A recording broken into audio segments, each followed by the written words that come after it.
Olá, seja bem-vindo ao Band Entrevista. Na última sexta-feira, 5 de agosto, terminou o prazo para a realização das convenções partidárias. Os nomes de quem vão disputar as eleições de 2022 já estão definidos pelos partidos políticos. Na prática, não tem como incluir novos candidatos, mas até o dia 15 de agosto, prazo final para o registro da candidatura na Justiça Eleitoral, muita gente pode desistir dessa disputa. Para falar sobre esse cenário que vai se desenhando, o nosso convidado de hoje é o professor Moacir de Freitas Júnior. Ele que é doutor em Ciências Sociais, tem uma ampla experiência na administração pública e atualmente é professor pesquisador da graduação e do programa de pós-graduação em Ciências Sociais da Universidade Federal de Uberlândia. Professor, obrigado pela sua presença aqui no nosso Band Entrevista. Ricardo, eu que agradeço, Vanessa, obrigado pela oportunidade de estar aqui com vocês hoje para discutir esse assunto importante que é, as eleições desse ano. Tem muita coisa em jogo, muitas vagas, muitos candidatos, muita coisa, do nosso futuro que está em discussão. Então, quanto mais cedo a gente começar a debater esse assunto, melhor. É isso aí. Quem nos ajuda nesse bate-papo, nessa entrevista, é a jornalista, a nossa apresentadora do Band Cidade, Vanessa Pires. Vanessa, obrigado pela sua participação e seu apoio.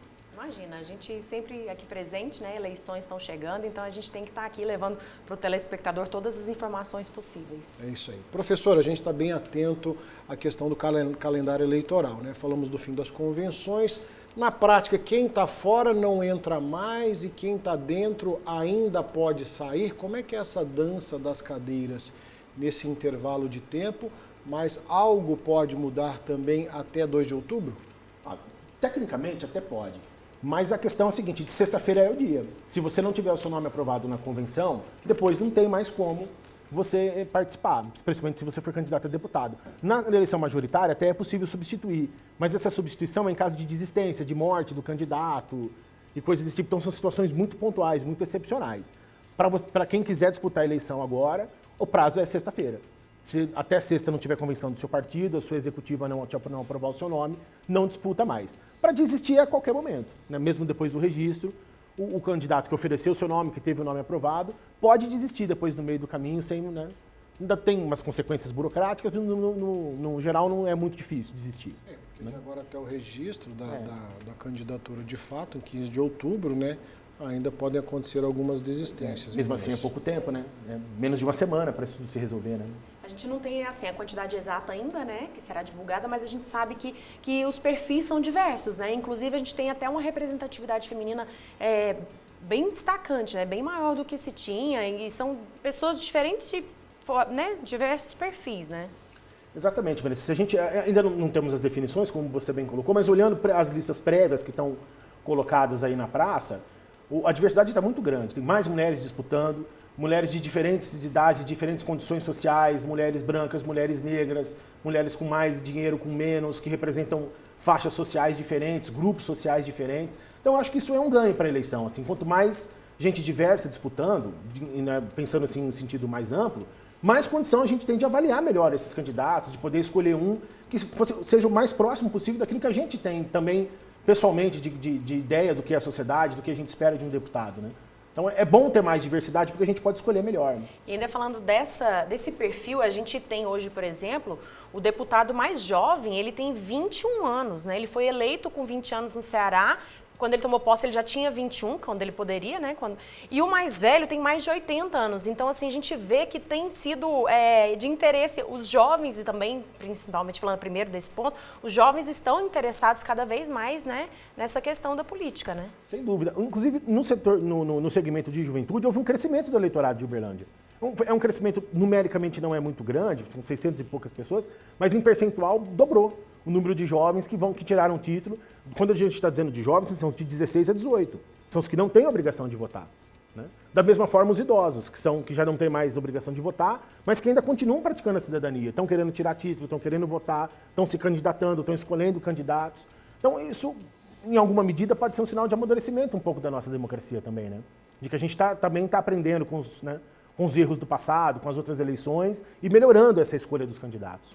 Professor, as estatísticas, justamente de perfil, de quantidade de candidatos, isso a Justiça Eleitoral vai soltando com o decorrer do tempo aí. Mas a sensação que a gente tem é que a cada nova eleição aumenta a quantidade de candidatos. A Vanessa deu um exemplo interessante, dessa questão do perfil do mais novo, do mais velho, mas a sensação que nós temos é o seguinte, que os políticos de carreira, eles querem continuar na carreira e quem está fora quer entrar, e aí surgem inclusive esses candidatos caricatos aí, ao mesmo tempo que o brasileiro está desacreditado da política brasileira, não, ele quer ser candidato, ele quer participar. Que fenômeno é esse? Parece, Ricardo, é difícil de dar uma explicação assim, né, científica para esses coisas. Por que alguém se elege? Por que um candidato que é caricato se elege e um outro candidato que você vê que é muito sério, tem muita condição política, muita ideia, não se elege? Essas coisas são muito difíceis assim de você precisar, ainda que as eleições tenham um jeito próprio de ser disputadas para você ganhar e tal. Mas assim, também tem uma questão que é mais geral, que é a tendência da política no momento político que o Brasil está vivendo, influencia muito na eleição dos candidatos. Se você olhar a eleição de 2018, que é a mais próxima nossa que a anterior, o sentido antipolítico era uma coisa tão grande entre as pessoas, muito desacreditada, muito cansada, muito achando que a política não tinha mais essa força transformadora da sociedade, que isso se refletiu no voto dos deputados. Foi a eleição que praticamente mais renovação trouxe ao Congresso Nacional, quase metade dos deputados não se elegeram, nomes famosos. Mas isso depois passou agora aos 4 anos, a gente tem mais condição de avaliar. Necessariamente isso não representou mais qualidade. Muita gente nova entrou, muitos nomes que nunca tinham posto pé em nenhum posto político viraram senadores, deputados federais, e aí foi se mostrando agora ao longo dos anos que eles não estavam à altura, né, do cargo para o qual foram eleitos. Não tem a dimensão do que é ser deputado, não souberam trabalhar bem essas questões e tal. Então o povo também avalia isso, às vezes de uma maneira menos complexa ou menos elaborada, mas avalia. Percebe essas contradições. Então, nessa eleição, por exemplo, eu acho que essa tendência de renovação já vai ser menor. Porque a experiência do passado já se mostrou que não foi tão assim. Né? Renovar não era isso tudo, essa potência que se imaginava. Foi bom em alguns aspectos, em outros não foi. Fora que tem os problemas da dificuldade, que são da própria eleição. Né? É muito difícil se eleger. Você tem que ocupar o posto de alguém que já está, né? Então é muito complicado. Ainda falando desses novos candidatos, por exemplo, Uberlândia a gente tem 27 vereadores e destes, pelo menos a gente sabe que 9 estão se candidatando, vão se candidatar. E essas pessoas, muitas, acabaram de chegar na Câmara, é a primeira vez que eles foram eleitos vereadores. E já estão querendo concorrer ao cargo de deputado federal e estadual. A que se deve a isso? Será algum projeto pessoal ou realmente porque viu que é bacana e quer levar essa ajuda ao povo? O que acontece? Eu acho que é um pouco das duas coisas. Assim. Claro que a política tem um quê de projeto pessoal. Você precisa querer ser candidato, precisa querer colocar o seu nome. Porque não é uma coisa simples ser candidato, isso é muito desgastante, é uma exposição muito grande, você tem sua vida devassada, você está sendo vigiado por milhares de pessoas ao mesmo tempo. Então não é uma coisa simples, você tem que querer muito. Tem também a questão da oportunidade, quando a oportunidade passa e você aproveita ou não aproveita, não passa toda hora. Né? Então agora eu acabei de me eleger, eu estou bem, eu estou com condição, meu partido está me apoiando, está querendo que eu seja candidato, estou com possibilidade de fazer alianças dentro da cidade e fora, por que não? Né? E se dá certo? E se eu me elejo? Essa é uma trajetória que vários políticos já tiveram ao longo do Brasil, de ficar pouco tempo nos cargos e ir fazendo escala. Rapidinho estavam na Câmara Federal, estavam no Senado, ocuparam postos do Executivo. Então, essa é uma questão que existe mesmo, que os políticos prestam atenção nisso, os que são do ramo, né? Mas uma parte desses candidatos também estão esquentando o nome para a próxima eleição de vereador.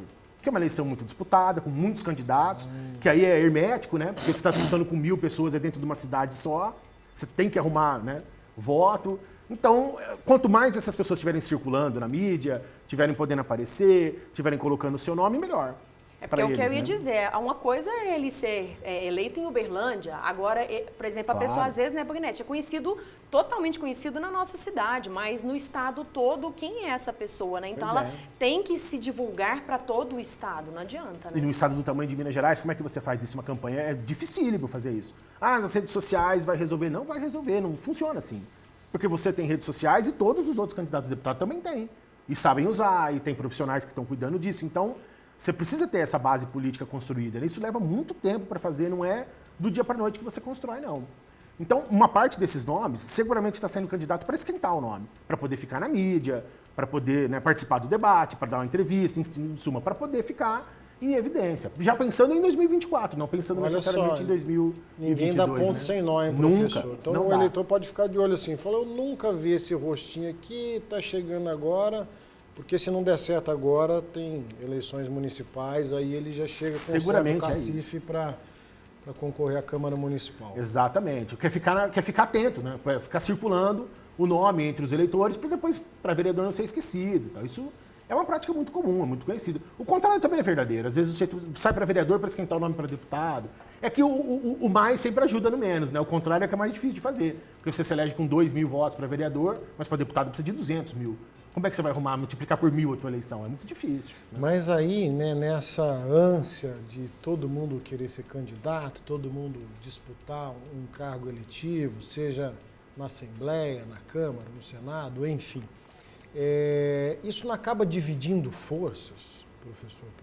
Até então, quanto pré-candidatos, Uberlândia tinha uma fase de 37 nomes supostos colocados aí como pré-candidatos a deputado. Você acaba dividindo força, chega lá na frente, nem todo gente que talvez teria chance de ser eleita não foi, e a representatividade de toda uma região fica comprometida. Fica, isso não há dúvida. Quanto mais candidatos você tem, mais complicado é que um candidato, ou mais de um candidato, possa angariar um número de votos suficiente para ser eleito. Mas se você pensar em perspectiva, a eleição de deputado é uma eleição proporcional. Eu, tecnicamente, posso votar em qualquer candidato de Minas Gerais. Todos eles. Sem exceção, posso escolher qualquer um candidato a deputado estadual e qualquer um candidato a deputado federal, sendo aqui de Uberlândia, sendo de qualquer outra região. Então, esse problema vai acontecer de qualquer jeito. Mesmo que a gente tivesse um candidato só, nós ainda vamos ter que disputar com os de dentro e ainda vamos ter que aturar os candidatos que vêm de outros lugares para disputar voto aqui. Disputa numa condição mais difícil, é menos voto, é 500, é 100, é 1.000, mas são votos que não vão ficar aqui na nossa região, que depois vão eleger candidatos outros que necessariamente não vão trabalhar pela região do Triângulo, né?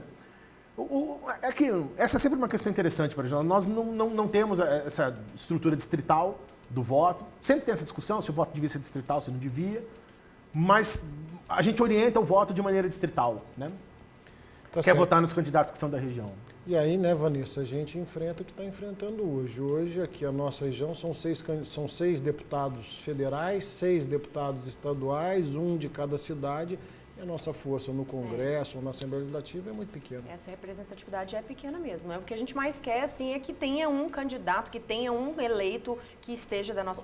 mais de um da nossa cidade, que possa estar nos representando lá na Assembleia para poder levar o que a gente precisa, né? Exato. E faz falta, né? Uma cidade como Uberlândia, com a importância que a gente tem, importância não é regional, mas é nacional, né? Uberlândia é maior do que muita capital, circula mais dinheiro do que muita capital, é uma cidade muito importante para o Brasil. Você não ter um deputado articulando seus interesses em Brasília faz muita falta. É só a gente olhar para o passado, quando a gente tinha deputados, né, organizando os interesses de Uberlândia em Brasília, como era a cidade, era melhor, tinha mais promoção, podia participar de mais projetos. E o contrário também é verdadeiro, né? Sem o deputado é mais difícil para o prefeito articular isso tudo, né? Professor, a gente acaba fazendo um ping-pong. Que hora a gente fala dos candidatos, hora fala dos eleitores. Em determinado momento da sua fala, o professor falou que o eleitorado hoje está mais atento, está mais esclarecido, ao mesmo tempo está polarizado. A gente tem visto principalmente na eleição majoritária para presidente. Que momento é esse? Que situação é essa que a gente vai enfrentar na eleição de 2022?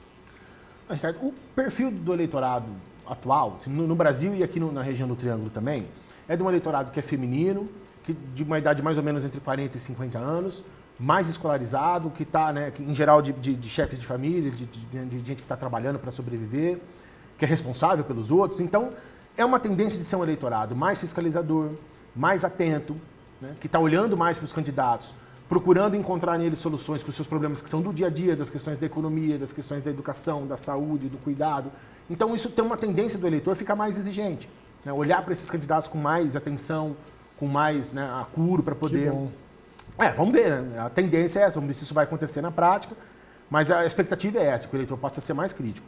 Olhando para a eleição nacional, me parece que o que está mais pesando, né, na questão da eleição nacional, ainda estão faltando 60 dias, né, é que uma parte importante dos eleitores já tomaram a decisão dos seus votos. Mais ou menos 70%, em geral, nas pesquisas, já decidiram o seu candidato e não estão com a intenção de mudar, o que cria um problema para os outros candidatos todos, porque com qual eleitorado eles vão trabalhar se 70% das pessoas já se decidiram, né? Já escolheram pelo candidato A ou B. Então, isso né, também vai ser refletido depois na eleição de deputado, mas complica um pouco a eleição para quem está mais para baixo nas pesquisas, né? Porque a possibilidade de crescer diminui muito. Tá certo. Professor, Vanessa, vou fazer um pequeno intervalo aqui no nosso Band Entrevista. Na sequência, vamos falar de debates eleitorais. Hoje, Band Entrevista recebendo o professor Moacir de Freitas Júnior, que é professor e pesquisador aí do curso de Ciências Sociais da Universidade Federal de Uberlândia. Band Entrevista, volta já.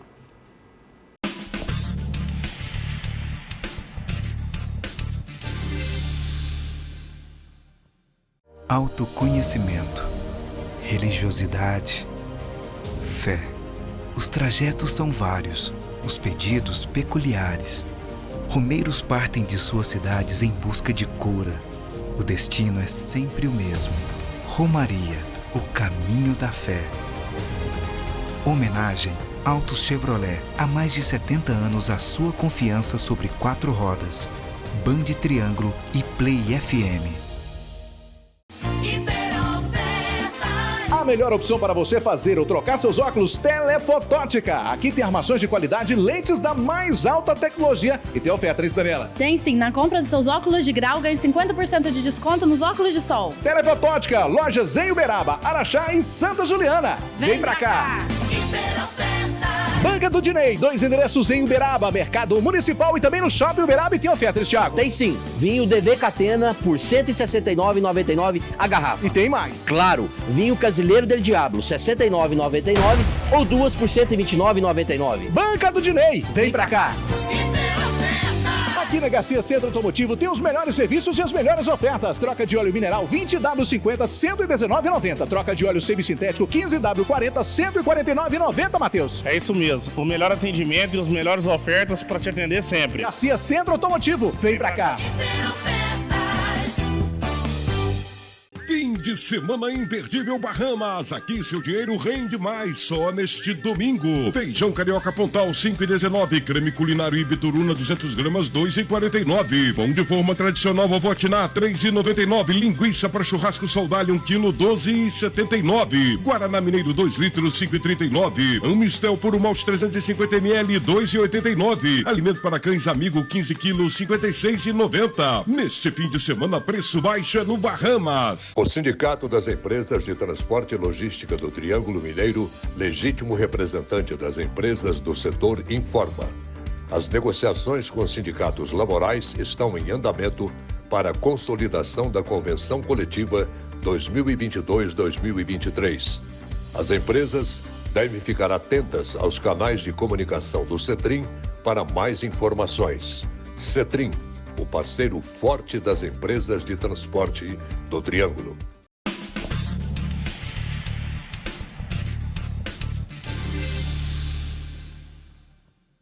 Band Entrevista de volta hoje, falando de eleições 2022, final das convenções e os debates que começam a partir de agora, já nesse domingo, dia 7 de agosto. O Grupo Bandeirantes de Comunicação faz em todas as capitais brasileiras o primeiro debate com os candidatos a governador. Aqui em Minas Gerais não será diferente.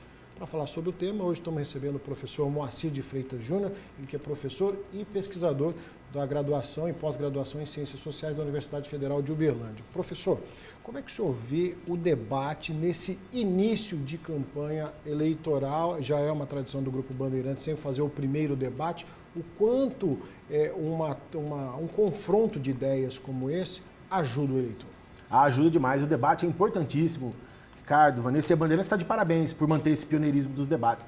Você vê, a campanha é um tiro muito curto. Nós estamos falando a partir da propaganda eleitoral, 45 dias. Então, não vai dar tempo de fazer mais muitos debates. A oportunidade que a gente tem de conhecer os candidatos, de ver eles ao vivo, confrontados com as suas próprias propostas, como que ele se comporta, como que ele responde, que tipo de ideias que ele vai apresentar, a oportunidade é o debate. Porque no horário eleitoral é mais, tem mais marketing, mais produzido, tem uma outra função.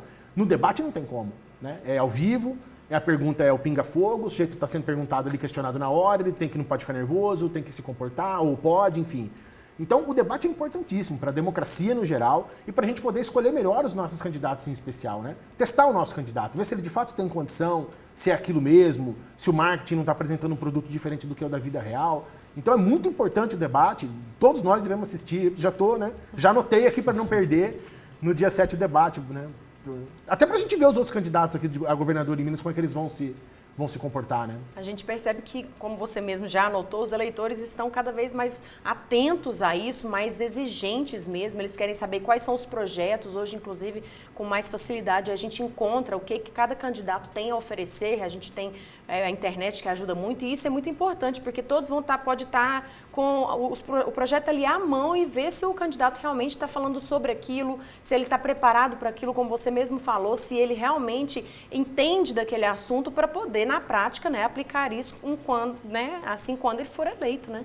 Exatamente isso, Vanessa. O governador é uma função importantíssima na nossa vida, né? É responsável por coisas que nos afetam diretamente. Não é só a questão dos impostos, a gente só lembra do governador na época do IPVA, mas é a estrada, é hospital, é a escola, é investimento, é logística, enfim. Então, escolher bem esse candidato, você votar com segurança, é essencial para a nossa vida, porque é um custo que nós vamos ter que arcar pelos próximos 4 anos.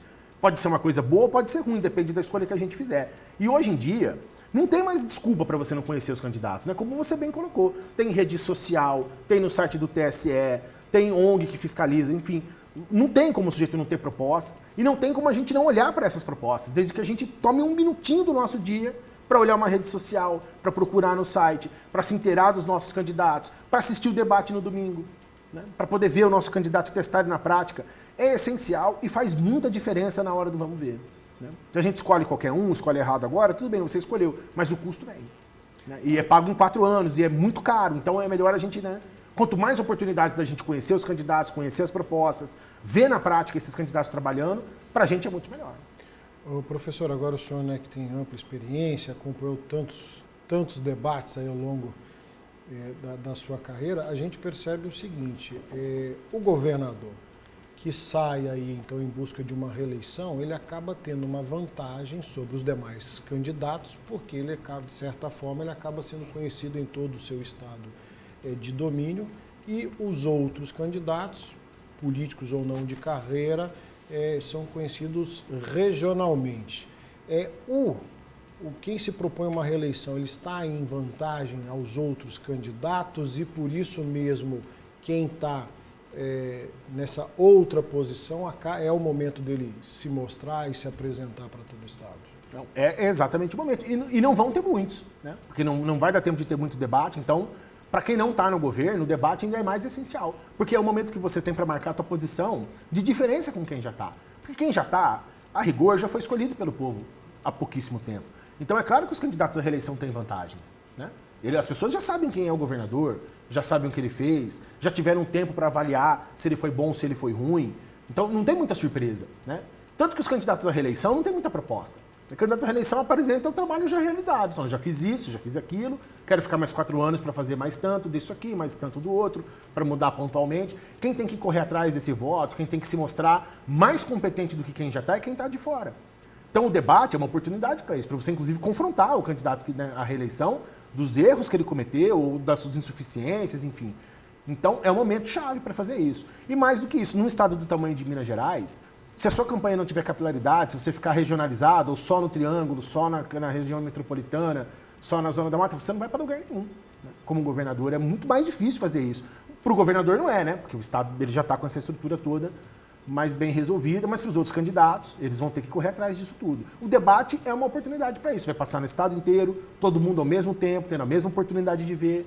Então, é imperdível. Quando a gente fala sobre os eleitores, né, que estão de olho e são muito exigentes, neste momento, assim, o que eles têm que estar atentos, né, em relação ao que o candidato tem a dizer, a oferecer, o que ele tem que estar atento e o que ele tem que cobrar também?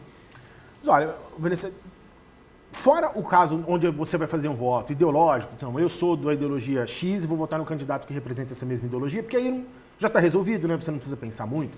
No geral, o que a gente tem que olhar para os candidatos em primeiro lugar, ver que tipo de programa que esse candidato tem para nos oferecer, de projeto. Você vai ser governador de Minas Gerais, é uma coisa importantíssima, um estado, um dos mais importantes do Brasil, maior eleitorado, maior região geográfica, muito dinheiro, muita estrutura envolvida. Você não tem minimamente a noção do que é o estado, do que são as estruturas, do que ele pretende fazer, de ideias para a educação, de ideias para a saúde. Não tem como, né? Não tem como governar. O governo que ele vai fazer vai ser um governo, na melhor das hipóteses, com menos alcance do que poderia ser. Então o eleitor tem que estar muito atento a esse tipo de coisa, né? escolher o candidato que tem mais experiência, de preferência os que têm mais vivência na política, porque isso dá muita diferença na hora da prática. Né? Hoje não é mais um discurso prevalente esse, mas na eleição anterior, não ter experiência na política era um discurso prevalente. Não sou da política, sou gestor, sou não sei o quê. Só que depois que você entra lá, as circunstâncias são diferentes, porque a política é feita de formação de consensos. Na empresa você dá ordem, na sua família você, né, proíbe os seus filhos de fazer as coisas. Na política ninguém proíbe ninguém de nada, você tem que ir construindo esses consensos com as pessoas. Então é muito difícil realizar, né? Consenso com a Assembleia, consenso com as outras lideranças. Então, se você não tem esse preparo, se você não tem na mão ideias que possam mobilizar as pessoas, você na prática não tem instrumento nenhum para estar no cargo para estar nesse cargo. Então, o eleitor tem que estar atento a esse tipo de coisa. Olhar para essas propostas, olhar para o candidato e sentir se ele tem, de fato, condição de ocupar o posto para o qual ele está se candidatando. Nem todos têm. E não só condição, mas como um embasamento, né, Magnete? Uma equipe muito bem preparada por trás dele também, que é quem vai, né, estar ali na lida todos os dias também, né? Bem lembrado. Ter uma equipe, apontar os nomes que vão ser os secretários, o perfil, como, né, no caso do presidente da República, os ministros, é uma questão importantíssima também, porque ninguém faz nada sozinho. E não é esperado que o candidato a governador ou a presidente tenha um conhecimento de todas as áreas. Nem é o caso, né? O governador, o presidente, é o líder, que vai comandar uma equipe de pessoas que entendem desses assuntos todos e que vão poder, sob a liderança dele, fazer com que essas áreas todas se promovam. Mas se o líder não tem nenhum tipo de conhecimento do que ele está liderando, como é que ele vai liderar? Né? Não tem como. Então essa é uma questão importantíssima. Saber da equipe, saber das ideias, que tipo de pessoas com as quais ele vai se envolver, que tipo de acordo vai ser construído, porque esses acordos depois na prática representam indicações para o governo. Então tudo isso é uma questão muito importante que a gente tem que ficar muito atento.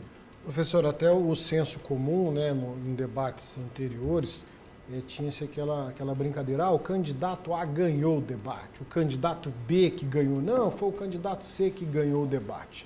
Eu não sei se isso de fato pode ser mensurado, mas o debate ele tem o poder de mudar a opinião do eleitor, ele tem o poder de mostrar pelo menos um caminho a se prestar mais atenção até o dia 2 de outubro? Mas não tenha dúvida. Quem sempre ganha com o debate é o eleitor. E esse sempre sai ganhando. Não importa que tipo de debate que a gente vai fazer, mesmo quando os candidatos não se apresentam todos, é melhor que venham, claro, mas se não tiver, ainda assim o eleitor sempre ganha.